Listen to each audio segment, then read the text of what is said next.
जय हिंद साथियों, राज क्लास में आप सबका का स्वागत है। तो साथियों, आज के इस वीडियोस में हम बात करेंगे शांत आवृत्ति और अशांत आवृत्ति होता क्या है। हम लोग किसी प्रश्न को किस तरीके से बनाएंगे कि वह शांत है या अशांत आवृत्ति है, इसके बारे में आपको साथियों पूरा कंक्लूजन इस वीडियोस में मिलने वाला है।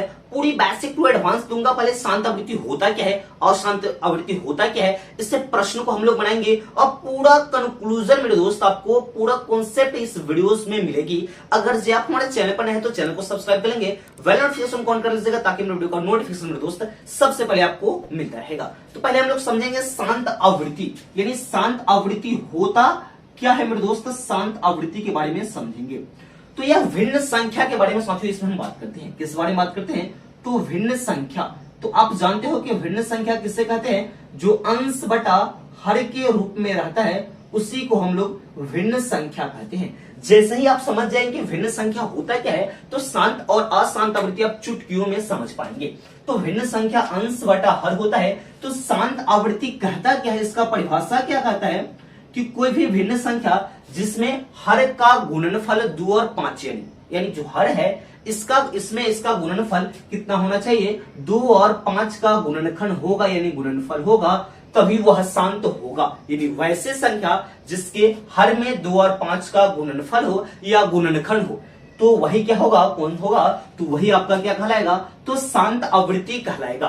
2 और 5 का हो यानी दोनों हो या किसी एक हो, 2 हो नहीं तो 5 हो, उसके बाद हम लोग थोड़ा सा कंप्रोमाइज करके इसको शांत आवृत्ति के रूप में बदल लेंगे। जैसे एक प्रश्न हमारे पास 6/5 है। अब आप कहोगे कि भाई यह शांत है कि अशांत आवृत्ति है, आप हमें बताइए। तो मैंने आपको शांत आवृत्ति के लिए समझाया है कि उसके हर में, यानी हर कहने का कि नीचे वाला जो है उस वाला में, ऊपर वाला में नहीं, नीचे वाला में। तो नीचे वाला में 2 और 5 का गुणनखंड यानी गुणनफल होना चाहिए तभी वह शांत होगा। यह दोनों है तब पर भी चलेगा, और नहीं तो कोई एक दूसरा है तो कंप्रोमाइज हम लोग थोड़ा थोड़ा कर लेंगे दोनों साइड में। तो इसमें देखिएगा नीचे वाला को गुणनखंड करने पर पहले तो 5 का गुणनफल 5 ही होगा। तो मेरे दोस्त यहाँ पे समझेंगे जो 5 है तो इसमें तो 2 का गुणनफल नहीं है, लेकिन 2 और 5 दोनों होना चाहिए पहला कंडीशन में। तो इसमें 5 में है तो हम बोले कि कंप्रोमाइज कर लेंगे, ऊपर भी 2 से गुना और नीचे भी 2 से गुना। तो अब मेरे दोस्त यहाँ पे समझेंगे, अब तो देखिएगा 2 और 5 का गुणनफल है तो 2 और 5 का गुणनफल है तो क्या हो जाएगा? यह शांत आवृत्ति हो जाएगा। या समझ गए ना? फिर आगे का क्वेश्चन रहेगा जैसे कि 9 बटा आपको यहाँ पे देता है 40, 9 बटा के 40 है। तो पहले फर्स्ट ऑफ ऑल हमें क्या करना है, जो हर है उसको हम लोग गुणनखंड कर लेंगे। तो गुणनखंड कर लेंगे 2 से तो 20, फिर 2 से 10, 2 से 5। तो यहाँ पे हम लोग लिख सकते हैं 9 बटा कितना 2 है, 2 की संख्या 3 और 5 का संख्या 1 है। तो 5 की पावर 1 लिखिए चाहे नहीं लिखिए कोई फर्क नहीं पड़ता है मेरे दोस्त। इसके गुणनखंड में देखिएगा नीचे वाले में यदि 2 के पावर 3 यानी 2 और 5 का गुणनफल आ रहा है, पावर से हमें मतलब नहीं है, उसके गुणनफल यानी गुणनखंड में उपस्थित संख्या से मतलब है। 2 और 5 का है तो 2 और 5 का गुणनखंड है तो क्या हो जाएगा? तो यह शांत आवृत्ति हो जाएगा। लेकिन यहाँ पे कंफ्यूज करने वाला प्रश्न आपसे पूछ दिए जाते हैं मेरे दोस्त, जैसे कि 9 बटा के 6, 9 बटा के 6 ये कोई दूसरा क्वेश्चन हम लेते हैं जो आपको कंफ्यूज करने के लिए पूछ देता है। वह प्रश्न हम लोग क्या लेंगे? तो हम लोग लिख दिए 27 बटा के 15 लिख दिए। अब मेरे दोस्त यहाँ पे आप कहो कि 15 है और 15 का गुणनखंड 3 और 5 होता है तो अशांत होगा। लेकिन दोस्त सुनिए, एक चीज को ध्यान में रखिए। करना क्या है, एक चीज पहले हमको काट कर चेक करना है कि ऊपर नीचे वह कटता है या नहीं कटता है। तो कटेगा 3 से, 3 5 15 और 3 नमा के 27, तो 9 बटा 5 आएंगे ना मेरे दोस्त। अब देखिए, अब आया मजा। तो मजा आया क्या? नीचे 5 हो गया। तो आप समझ गए हैं कि नीचे 5 है, ये तो हमको गुमराह करने के लिए क्वेश्चन में दिया था। तो गुमराह कर रहा है क्वेश्चन में, तो इसमें कंप्रोमाइज हम लोग करेंगे। दोनों दोस्त मिलके कुछ कंप्रोमाइज करेंगे। दोस्त तू हो 2 गुना बढ़ जाओ, हम हो 2 गुना बढ़ जाते हैं, तो कोनो फर्क थोड़े पड़ने वाला है। 18 इसको 2 गुना 5 लिख दीजिएगा, तो 5 लिख दीजिएगा तक कंप्रोमाइज करने से किसी का भी सॉल्यूशन जल्दी निकल जाता है मेरे दोस्त। तो वही कंप्रोमाइज हम लोग कर लिए, तो यह क्या हो गया? तो शांत आवृत्ति हो गया। इस तरह के आपके शांत आवृत्ति के प्रश्न पूछे जाते हैं मेरे दोस्त। ये चीज आपको पूरा अच्छे प्रकार से समझ में आ गई है शांत आवृत्ति। तो हम लोग समझते हैं अशांत आवृत्ति क्या होता है। जैसे ही आप शांत आवृत्ति को समझ लेते हो तो अशांत आवृत्ति समझना बहुत ही आसान हो जाता है मेरे दोस्त। और इससे प्रश्न के बारे में साथियों हम बात करेंगे, ठीक है। बहुत डिफरेंट टाइप की प्रश्न की बात। अशांत आवृत्ति, तो अशांत आवृत्ति कहता क्या है? अशांत आवृत्ति जो शांत नहीं होगा तो क्या होगा? अशांत होगा, अशांति फैलाएगा। तो अशांति फैलाएगा तो यही में भिन्न संख्या, यानी वही भिन्न संख्या लिखना है। अंश बटा हर समझते हैं भिन्न संख्या, तो इसके हर में 2 और 5 के छोड़ के दूसरा कोनो और संख्या आ जाएगा, वही क्या होगा? अशांत होगा। भैया शांत नहीं होगा तो अशांत तो जरूरी होगा। जैसे में क्वेश्चन को हम लोग समझेंगे। जैसे हमारे पास 4/21 है मेरे दोस्त। तो मेरे दोस्त 21 को हम लोग गुणनखंड करते हैं तो 3 से 3 सते के 21, तो इसको लिख सकते हैं 4/3 गुना 7। मेरे दोस्त यहाँ पे समझेंगे, यहाँ पे समझने वाली बात क्या है? इसके गुणनखंड में 2 और 5 का गुणनफल नहीं है तो क्या होगा? यह तो अशांत होगा। इसको समझने में कोई कठिनाई नहीं होगा। जो कठिनाई है से शांत आवृत्ति को समझने में आपको होती है। और इससे हम प्रश्न के बारे में मेरे दोस्त अब बात करेंगे। यहाँ पे हम लोग 6 प्रश्न के बारे में साथियों बात करेंगे। यह इसमें आपको बताना है कि यह शांत आवृत्ति है या अशांत आवृत्ति है मेरे दोस्त। तो बारी बारी से सभी प्रश्न के बारे में साथियों बात करते हैं। प्रश्न पहला है 17/8 है। तो पहले करना क्या है? जो इसका हर होगा यानी नीचे वाला होगा उसको हम लोग क्या करेंगे? तो गुणनखंड करेंगे, तभी मालूम चलेगा। 2 से लगेगा 4 बार में, फिर 2 से लगेगा 2 बार में, इतना आ गया। तो इसको हम लिख सकते हैं क्या? इसको हम लिख सकते हैं 17/2 के पावर 3 है। तो मेरे दोस्त यहां पे मैं आपको बताया हूं, अगर से 2 रहे या सिर्फ 5 रहे तो कंप्रोमाइज करना है। तो कंप्रोमाइज 2 तरीका से किया जाता है।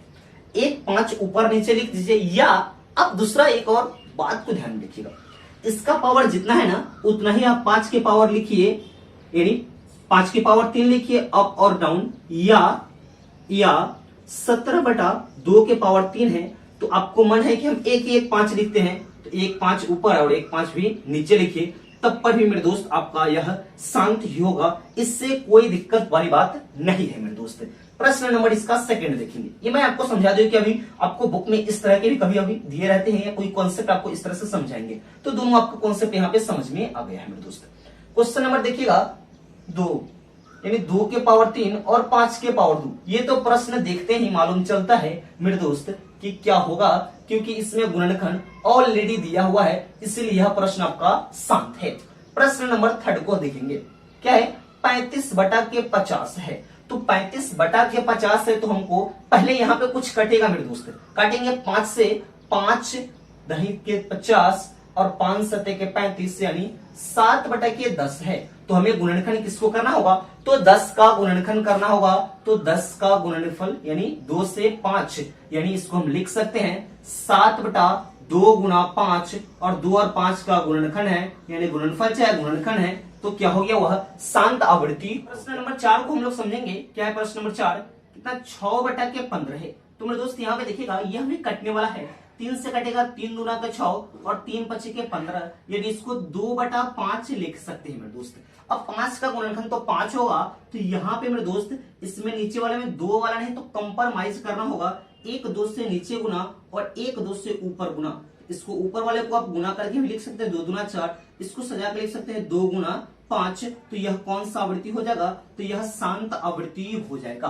क्वेश्चन नंबर 5 को हम लोग यहाँ पे समझेंगे। क्वेश्चन नंबर 5 के कारण है 17/8 है।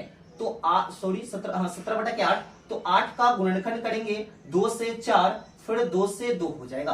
तो इसको हम लिख सकते हैं 17/2 के पावर 3 लिख सकते हैं। तो कंप्रोमाइज 2 तरीका से किया जाता है। एक बार एक ही 5 से अप डाउन गुना कर लीजिए, या यानी इसका पावर 3 है तो 5 के पावर 3 से भी कंप्रोमाइज कर सकते हैं, या 7 गुना 5 एक ही 5 से आप कंप्रोमाइज कर सकते हैं, तब पर भी आपका शांत आवृत्ति हो जाएगा आंसर। और लास्ट क्वेश्चन नंबर इसका 6 नंबर है। क्या 6 नंबर है? 7/80 है। क्वेश्चन नंबर 6 इसका। क्वेश्चन नंबर 6 है 7/80 है। तो हम लोग इसका गुणनखंड करेंगे, 80 का गुणनखंड करेंगे 2 से 40, फिर 2 से 20, 2 से 10 और 2 से 5। तो इसको हम लिख सकते हैं 7 बटा क्या हो जाएगा 2 के पावर कितना, तो 2 के पावर 4 और ये क्या हो जाएगा 5 हो जाएगा। तो यह कौन सा आवृत्ति है, तो यह शांत आवृत्ति है। और एक दो प्रश्न और बात करेंगे जो अशांत आवृत्ति वाले प्रश्न है, उसी के बारे में साथियों बात करते हैं। प्रश्न को हम लोग लेके चलेंगे। जैसे प्रश्न हमारे पास आता है 7 नंबर प्रश्न को यहाँ पे हम लोग यहाँ पे नोट कर रहे हैं, क्वेश्चन नंबर 7 को। तो क्वेश्चन नंबर 7 है, जिससे रहेगा 3 बटा के यहाँ पे 28 है, 3 बटा के 28 है। तो हम लोग नीचे वाला का गुणनखंड करते हैं 28 का, तो 28 का गुणनखंड 2 से यह हो जाएगा 14, फिर 2 से कितना, तो 7 है। तो इसको हम लिख सकते हैं 3 बटा 2 गुना 2 के पावर 2 गुना 7। तो यह कौन सा आवृत्ति है, तो यह अशांत आवृत्ति हो जाएगा, क्योंकि इसमें 2 और 5 का गुणनखंड नहीं है, इसीलिए यह अशांत आवृत्ति हो जाएगा। एक लास्ट क्वेश्चन नंबर 8 को हम लोग समझेंगे। क्या है, 9 बटा 343 है। इसको हम लोग गुणनखंड करेंगे 343 को, तो 343 का गुणनखंड करेंगे तो 7 से लगेगा 49 बार में, फिर 7 से लगेगा 7 बार में। तो इसको लिख सकते हैं 9 बटा 7 के पावर 3। यह कौन सा आवृत्ति हो जाएगा, इसमें 2 5 का गुणनखंड नहीं है, तो यह कौन सा आवृत्ति, यह भी अशांत आवृत्ति हो जाएगा मेरे दोस्त। ये चीज आपको अच्छे प्रकार से मेरे दोस्त समझ में आ गए होंगे। यह वीडियो कैसा लगा है चैट सेक्शन में चैट करके हमें जरूर बताइएगा। आप अपने यह वीडियोज को सभी दोस्तों के पास जरूर भेजेंगे, जिससे उनका कुछ भला हो सके। और यहाँ पे एक जो क्वेश्चन नंबर 5 है, जो आपके लिए यह बना के हमें चैट सेक्शन में चैट करके जरूर बताइएगा, यह शांत है या अशांत है मेरे दोस्त। ये वीडियोज को सभी दोस्तों के पास जरूर से जरूर शेयर कीजिएगा। तो मिलते हैं नेक्स्ट वीडियो में, तब तक के लिए जय हिंद।